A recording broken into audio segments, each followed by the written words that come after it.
Shavon, thank you so much for being here tonight. You are a speech language pathologist and audiologist, and you are also the founder of Listen, Learn, Talk, which I love Yes, that name.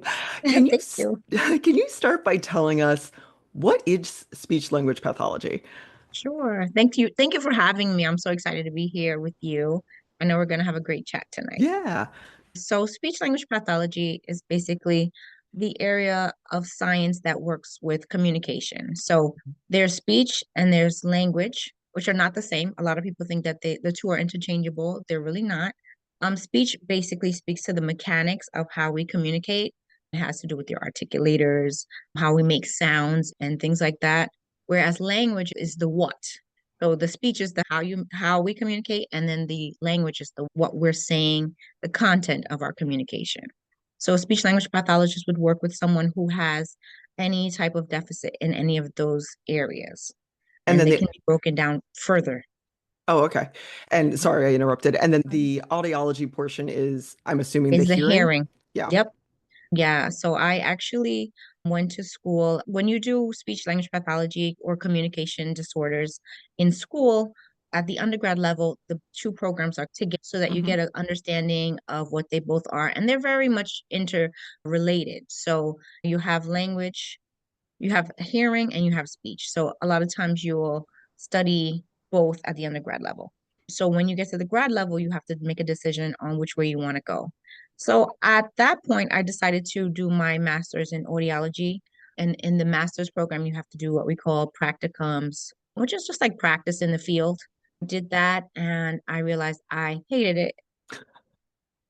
I said to myself, I don't know if I can see myself doing this for the next 40 years or whatever. And I was Yeah. like, I went to my advisor and I'm like, can I switch? And she's, no, you can't switch. They're two separate master's programs. And so I was like, okay, what am I going to do? I looked at the coursework and I realized that a lot of the core classes overlapped between the two programs. Mhm. And what I ended up doing was completing my audiology, and then I took the additional courses that would allow me to get licensed as a speech language pathologist. I did that, and that's how I ended up being licensed in both areas. Nice. And what drew you to this academic Um, pursuit and then profession? yeah, actually, a couple of things. I decided straight out of high school that this is what I wanted to study. We had a family friend who was actually studying audiology, Mhm. and I took it's like a personality career quiz in high Yeah. school. And you answer a series of questions, and based on your responses, it'll shoot out like some suggestions. Like, we think these career paths would fit your personality. Yeah. And so that's what I did. And that was one of the options. I don't remember the rest. That was like a million years ago. And so I said, oh, that sounds interesting. And I looked into it and I spoke to our family friend and I was like, yeah, I like that idea. Fast forward several years later, we found out that my sister actually was suffering from central auditory processing disorder. Hmm. And that actually made me want to study speech and audiology even more so Yeah. that I could help people with auditory processing and other learning issues. Yeah, absolutely. And then when this may be a really basic question, and I have two kids, so I should probably know this. When does when do we as humans start recognizing speech? Is it as soon as we're born? Is it before we're born? Like, when do we actually start recognizing speech as language? It starts with our hearing and it Mhm. starts really early on. It actually starts in utero. I have three children, and with all three, I invested in, it's like think about a Walkman for Yeah. your tummy. So Yeah. I would play music for them. And I really think it helped because they responded to it very early on. And I would play like classical music. You read up on things like this, and they're like, it helps with their intelligence and things like Yeah. that. I mean, I think they're pretty bright. Yeah. And I think that might have had something to do with it. But yeah, pretty early on. And we encourage parents, especially dads. The babies can hear mom's voice and everything Mhm. that's going on with mom for obvious reasons. But we encourage dads to also talk to the babies in utero because they Yeah. can pick up on our voices and what's happening outside quite a bit.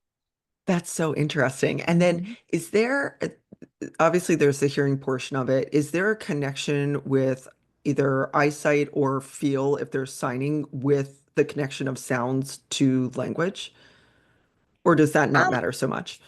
I'm not too sure about the eyesight portion, Mm, but the hearing and the speech definitely are very much interrelated. We yeah. find that a lot of the kids, I get called in, I do early intervention, Mhm, which is a program that we have here in New York where the state will provide services. If you're a parent and you feel like your child is having a deficit in any developmental area, you can call and say, hey, I don't think my child's developing the way they should be.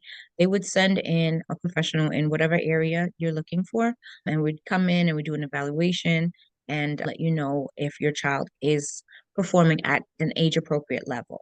mhm. So that's part of like the battery that would happen for that.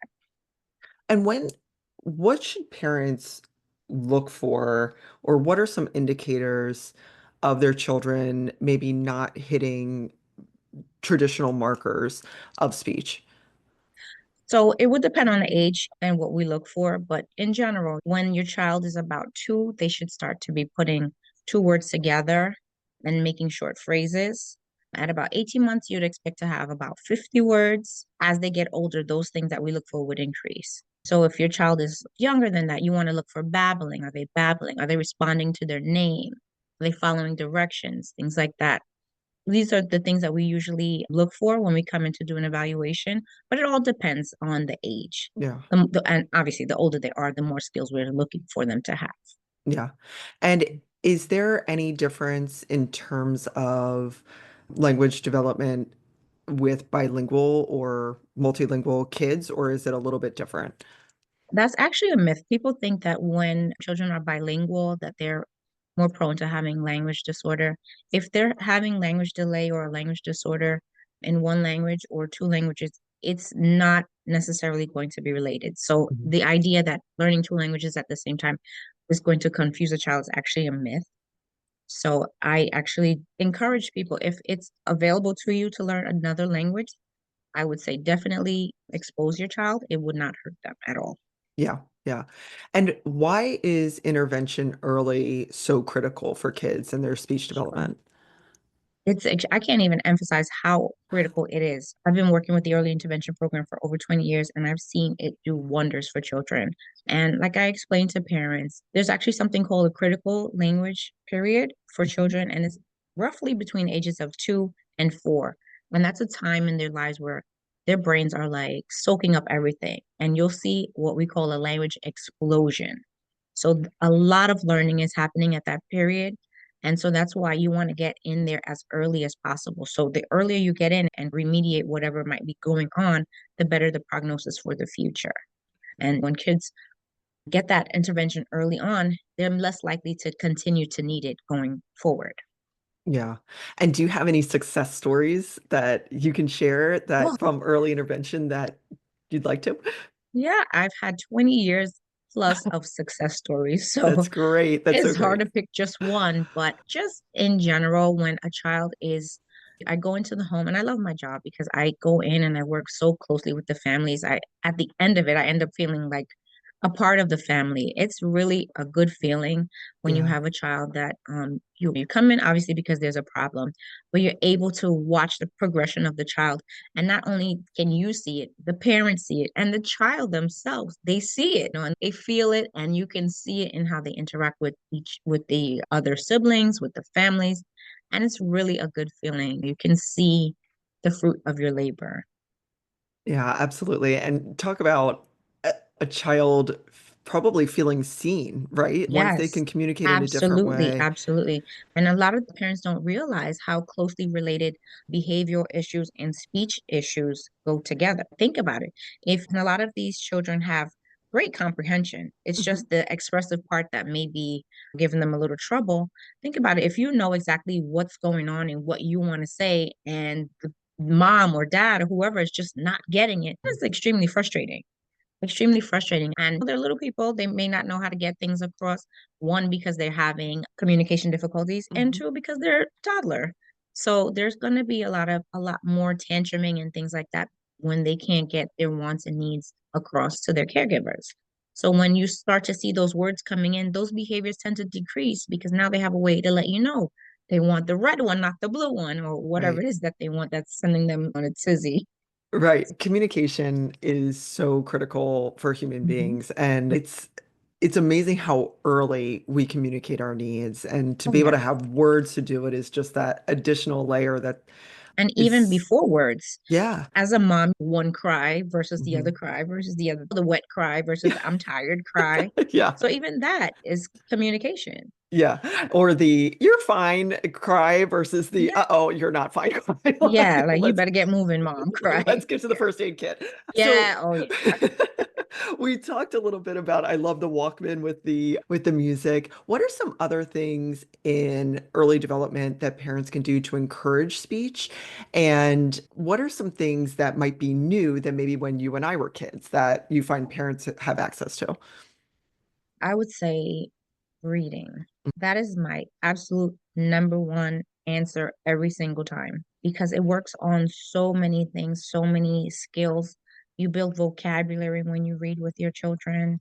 Even if you take the stance of narrating, I Mhm. also, some people do it naturally. They talk about everything, they talk things through with their children. Some people have to be prompted to do that a little bit more. Is that the only thing you can do? No. But when you read, it takes you to other places. So, like for instance, my son and I were reading a book about space, and it brought up so much more vocabulary than if I were just to talk about what was happening here. If I'm talking about what's happening here, words like atmosphere and things like that are not going to come up necessarily in our everyday conversation. So, I like reading with them because we can talk about sequencing. What happened before that? What happened Mhm. after that? We can do predictions, answering WH questions. Who fell? What did she eat? All of these questions, and they have it tangible in front of them. If they don't remember, we can turn the page and go back.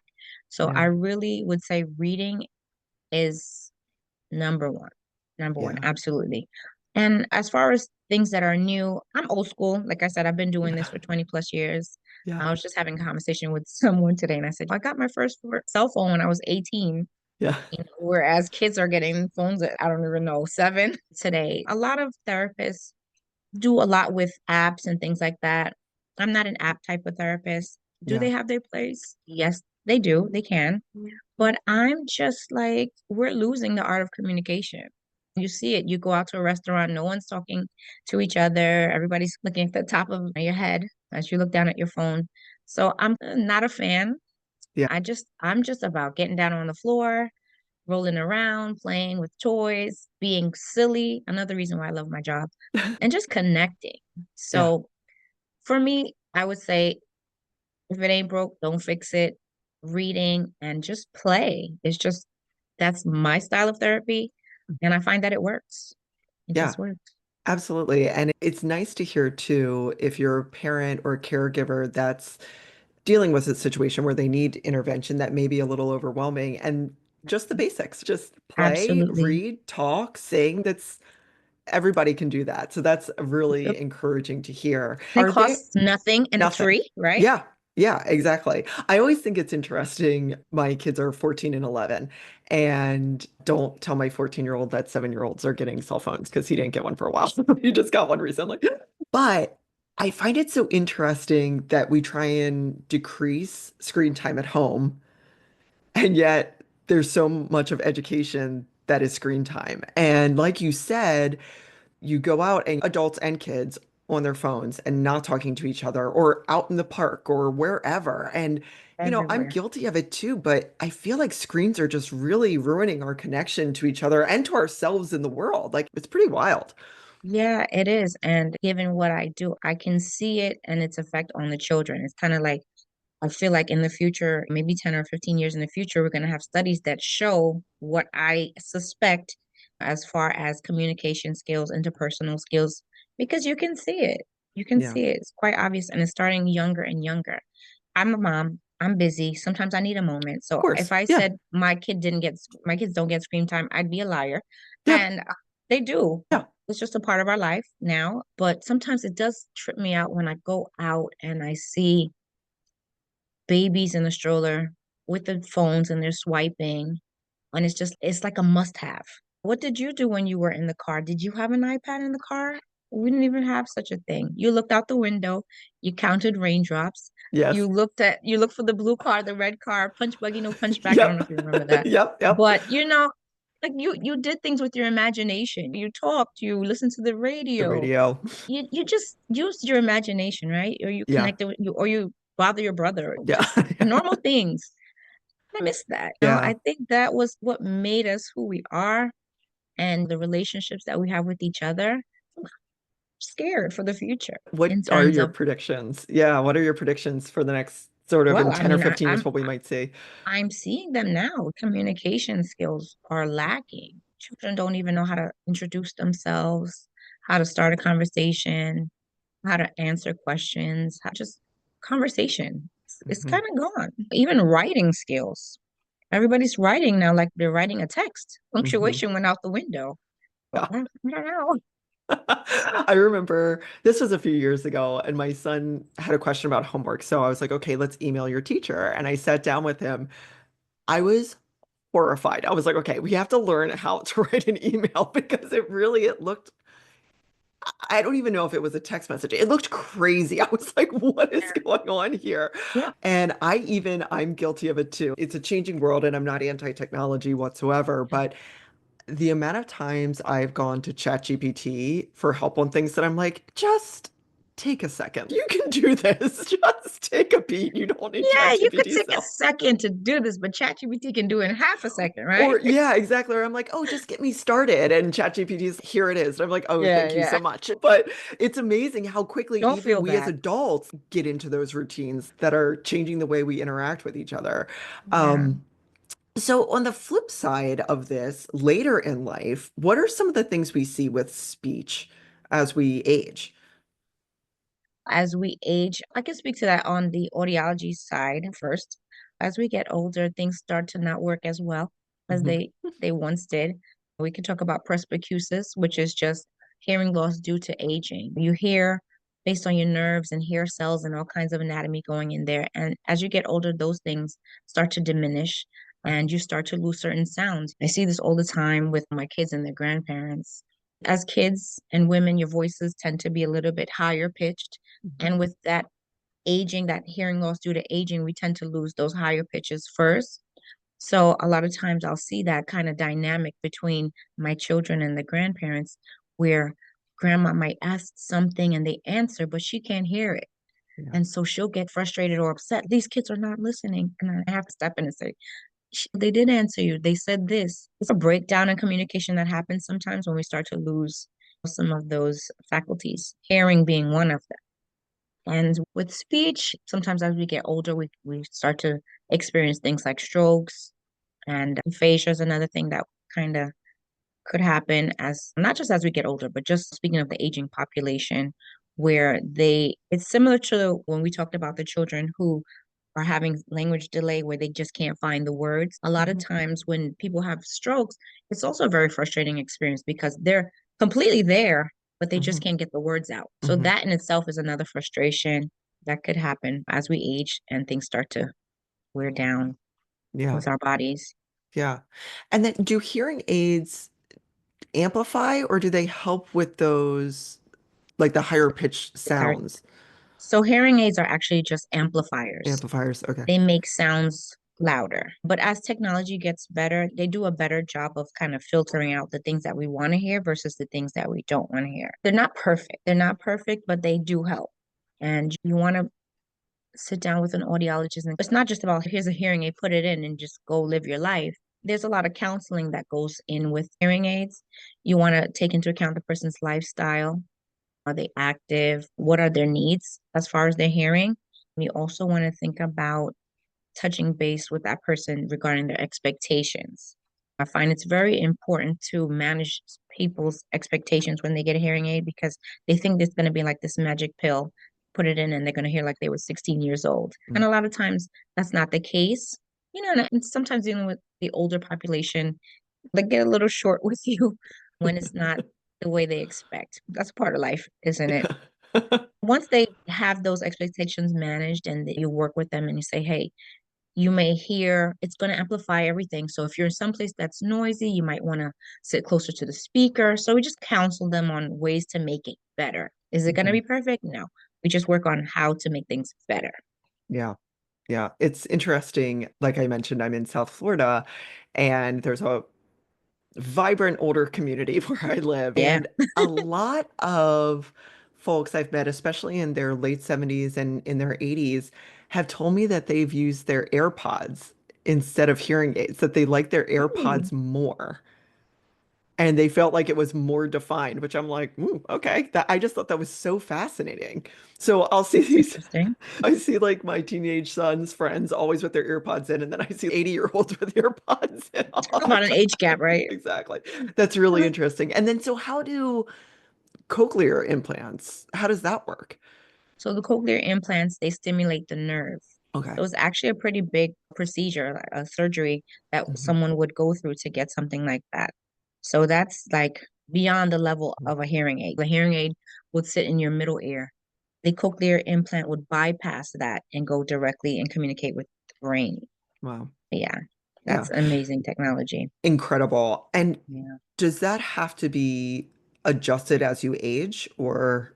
It's adjusted periodically, not Mhm. just a matter of aging, but just making sure that it's meeting your needs because hearing Mhm. losses can change. Sometimes they Mhm. don't. But it all depends on the degree of the hearing aid, the hearing loss, and the type of hearing loss we're dealing with. Now, for Listen, Learn, Talk, when did you start? I started that last year because, like I said, I've been doing this for a long time. Yeah. And in those years that I've been practicing speech pathology, I've noticed that when the parents know what we're doing, they understand our goals, and they know how they can do what I do, the kids tend to meet their goals faster. So I always say to them, I'm sorry, my alarm is going off. No, that's fine. Once again. No problem.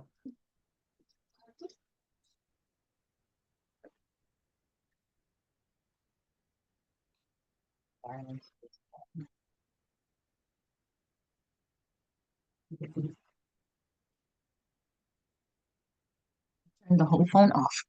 Okay. So So I find that when parents are educated about what their children's goals are regarding speech therapy, the children get to meet those goals faster. So I put it this way, when a child is evaluated and they get approved for speech therapy, generally they're getting, depending on the child, not every child is the same, but most of the Sure. children on my caseload, I see them twice a week for about a half an hour to 45 minutes. So that's about an hour to an hour and a half a week. There are 168 hours in a week. Most of those hours are spent with the parents. Now, if I can work with your child for an hour and a half, that's great. But if you can be working with your child for much of those 168 hours, how much further could that child get? What would you need to do that? Yeah. Strategies. So Listen, Learn, Talk works on teaching parents the strategies that I employ in therapy and breaking it down so that they can do these things in their everyday life. So I'm not going to tell a parent like, okay, you need to set aside 45 minutes to do speech. I explain to parents that speech is happening all around us. When I do laundry, we can label. So now we're working on vocabulary. You may have a 2-year old that doesn't know a sock from a shirt from a pair of pants. Right. You're doing that, you're going to talk about that. I've had people say to me, I can't work with my kid because I'm busy. We're all Mhm. busy. My husband wants his dinner when he gets home. Okay, Yeah. we get it. But take the child to the kitchen. Hey, Right. let's look for the tomatoes. Are these tomatoes or are these potatoes? And just kind of make it fun, but all the while doing what you need to be doing. So I teach parents how to do those kinds of things, how to use the strategies that I use in therapy at home. That's So great. that's what Listen, Learn, Talk is. Yeah, that's really great. It actually reminds me, I just had a guest on, Quinn Cummings, who has a reading program called the Engage program, but it's really about using reading as a tool to connect with your family. And Nice. that reading, it's not just sitting down with a book, it's reading the back of a cereal box or, like you Mhm. said, reading a recipe and things like that. And it's interesting how I think we as parents, and I know I fall into this sometimes, you think about, oh, speech is this. It's this very prescribed thing versus what you're saying of let's go in the kitchen and let's read the labels and what is this? What is that? And it's just amazing how we get into these linear ways of thinking. Yes, that's what I want to change. I want parents to recognize the power that they have in their child's learning. And I always say parents are the children's first teachers. When I say you can help your child with speech, the first thing a parent will say is, I'm not a therapist. I know, but let me help you. Let me show you how you can be your child's therapist at home, at least in between therapy sessions. Yeah, absolutely. Yeah. And then what are some things that you find in bilingual households that help kids as they're learning two languages or multiple languages? Is it really the same skills that you're finding with monolingual households? It's really the same skills. A lot of it is just translating from one language to the other language. So people think that the child gets all confused and they have a language Mm-mm. deficit because they're learning two languages. The truth of the matter is, if there's a language deficit, you're going to see it in one, language A and Yeah, language B. So yeah, it's not caused by, it's not a result of. It's yeah, just something that would have happened anyway. yeah. And I, Yeah. so I usually don't say I speak Spanish because my Spanish is like that of a 4-year-old. Like I can get by, but I'm sure it's better it's, than you think. but it's interesting because I'm much better at listening and reading, and I think it's a confidence thing in terms of talking. Mm, But the point is, I grew up in an English only household. We only spoke one language, learned Spanish later in life in college, and have practiced it as an adult. And I will throughout my kids growing up, I'll talk a little bit of Spanish, usually just general words. And my son's learning in high school, so we're doing a little bit more conversation.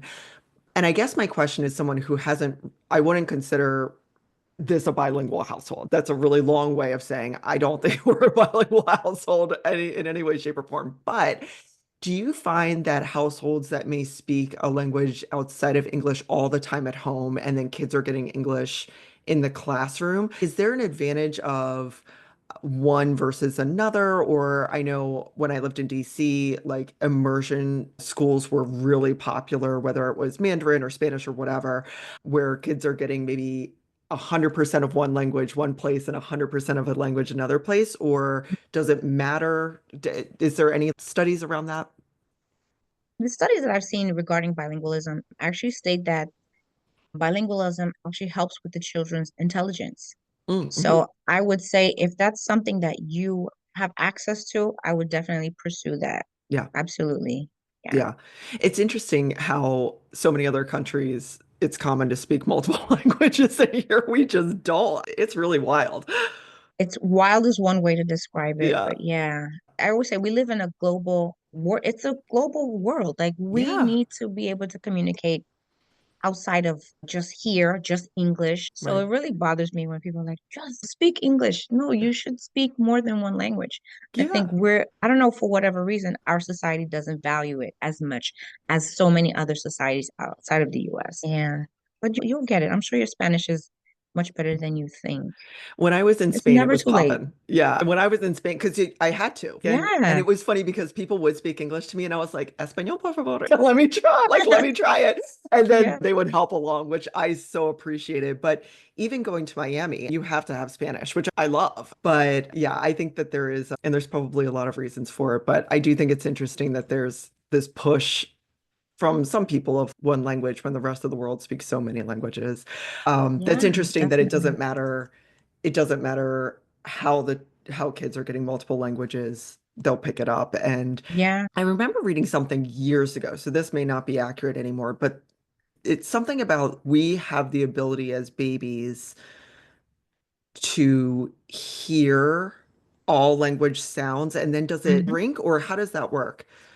The language that you're exposed to the most is going to dominate, but we're Okay. born with the ability to speak any language. Absolutely fascinating. That's So it's amazing. like what you feed grows. So if Yeah. you're feeding English, English is going to grow. If you feed German, German is going to grow. But you have the Right. ability, the inherent ability to speak any language. Yeah, and to pick up all the Yeah. sounds. That's Yeah. amazing. That is so Yeah. cool. That's really neat.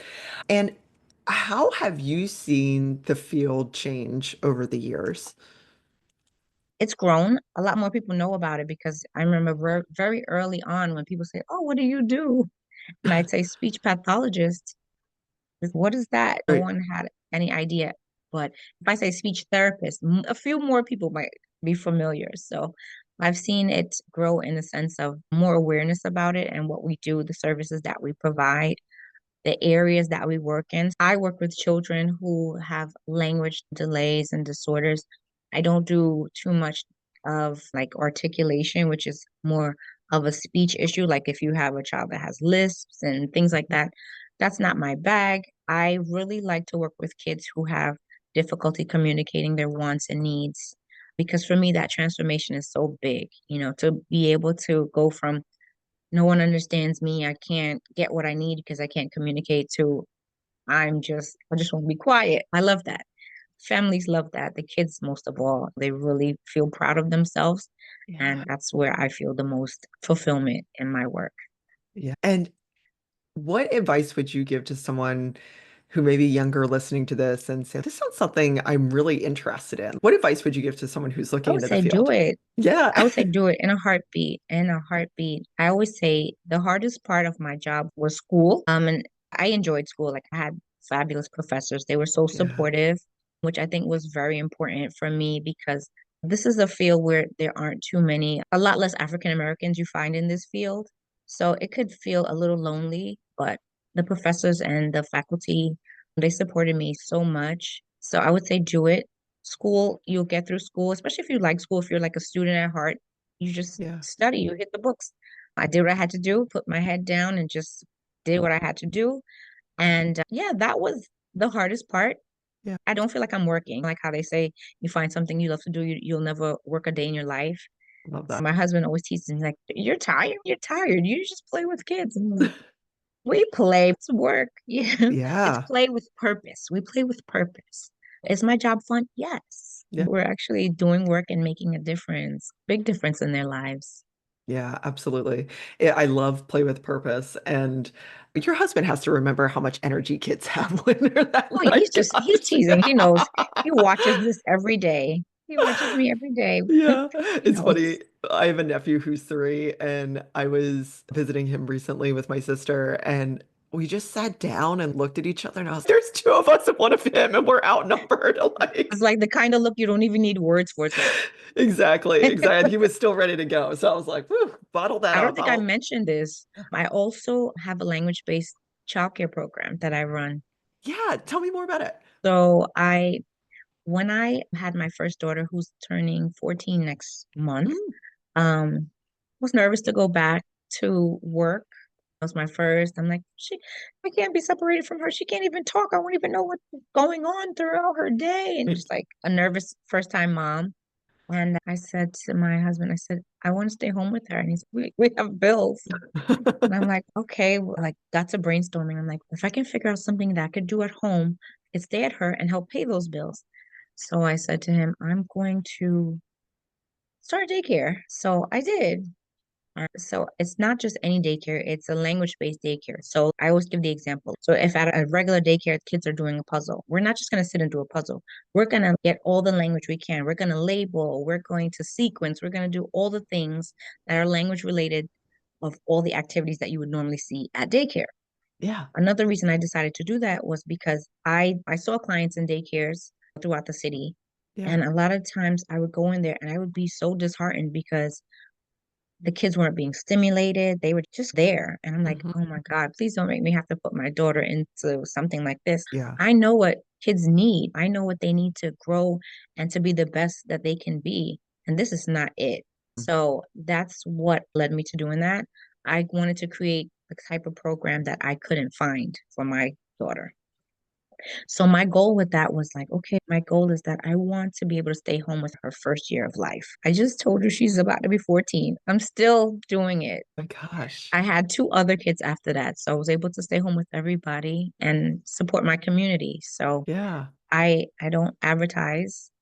The my clients advertise for me because they see the difference in their children when they're with us.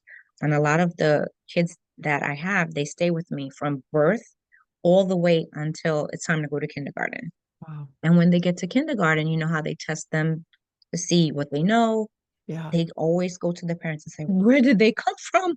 How Yeah. do they know all of these things? And they're just like, the daycare.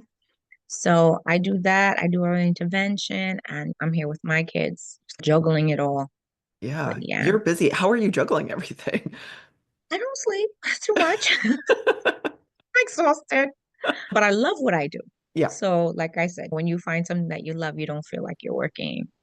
And as a mom, you know how fast the years, like what do they say? The days are long, but the years are short. Yeah. So you do what you have to do. You just But embrace I it. love Yeah. what I do. That's Yeah, wonderful. You can tell. I can feel it through the screen. And how many kids are in the daycare at once? 12, Wow. Okay. All different 12. ages? Yeah, I think our youngest right now, he just turned 6 months yesterday. Oh. And our oldest, I have a couple that are heading to kindergarten in the fall. Yeah. So they're four, turning 5. Yeah. I love that you took your passion that I'm not sure how many 17, 18-year-olds go into college knowing that they want an SLP major. I know. And you took that passion and that entrepreneurship and put it together to work for you in something, and you could just see it. You love it. That's really, Yeah, yep. Definitely wasn't your typical child. My first gig was at 7. I was actually an Avon lady.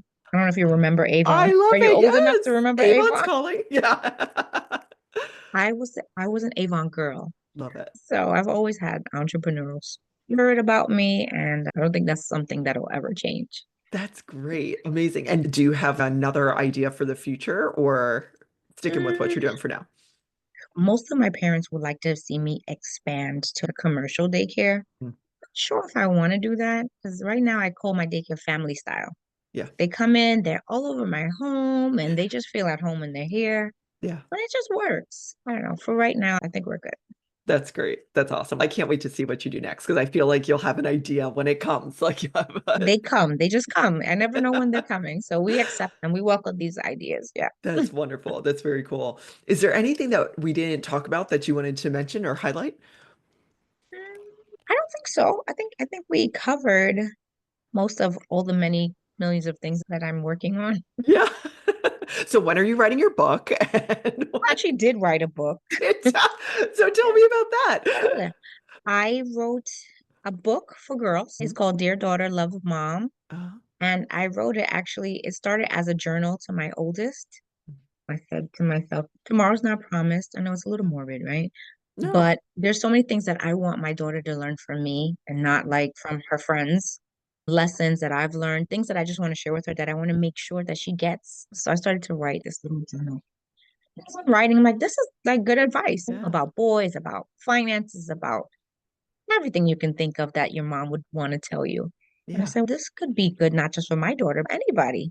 So I wrote that. And I also made like a journal for moms. It's called Mhm. Dear Daughters Love Mom. It's a journal for mom. And it has a bunch of questions like prompts. So like it serves as a journal, but also a keepsake. So mom would write it, fill it out with all her thoughts and her Yeah. ideas, give that to her daughter as a keepsake. I love that. That's wonderful. Where can people find your books? That's on Amazon. Okay, I cool. think it's on Barnes and Nobles also. Everything's on Amazon. Yeah. That's wonderful. I love that. And I love the keepsake idea. What a neat way to Yeah. share. And Did it's you in her have, handwriting, in her yeah. words. So it's like special. Yeah. Yeah. Did you have that growing up? Did you have a relationship where you were told these things? I will say I didn't. We we did not. No, no, not really. Yeah. No, we didn't. So I think that's what made me want it for my daughters. Yeah.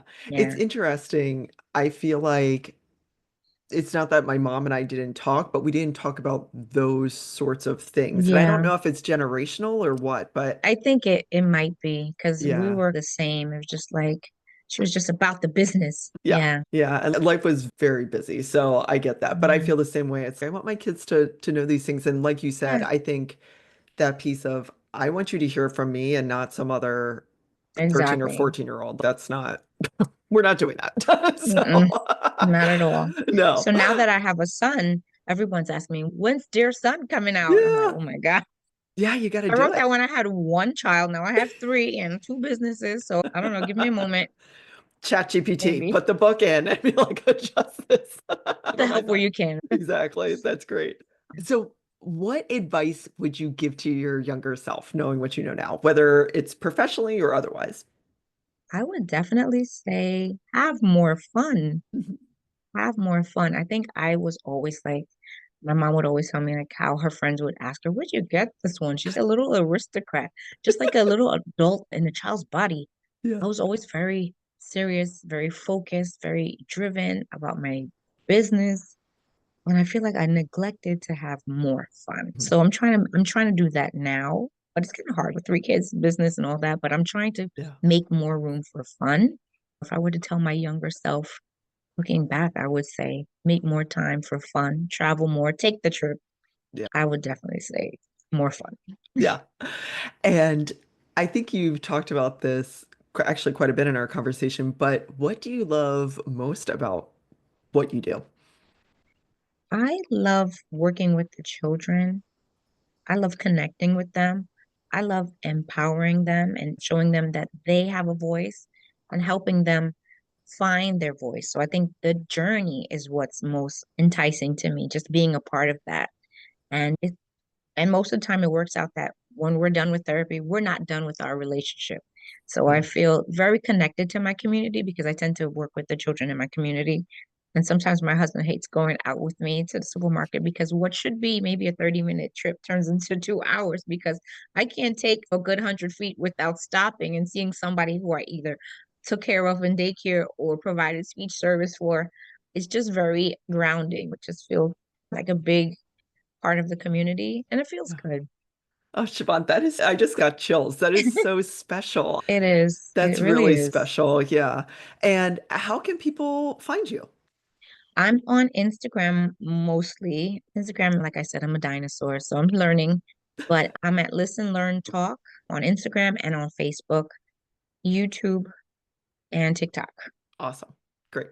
And we'll put that in the Working on show that. notes. Yeah. And then let Yeah. me know what grocery store you're at. So if people want to find you, no, I'm just kidding. I'm down. You're like, come on down. That's great. Thank you so much. This has You're really welcome. been a fantastic conversation. And I Thank know I've you. learned a lot. So thank you so much. Thank you for having me. I enjoyed our talk.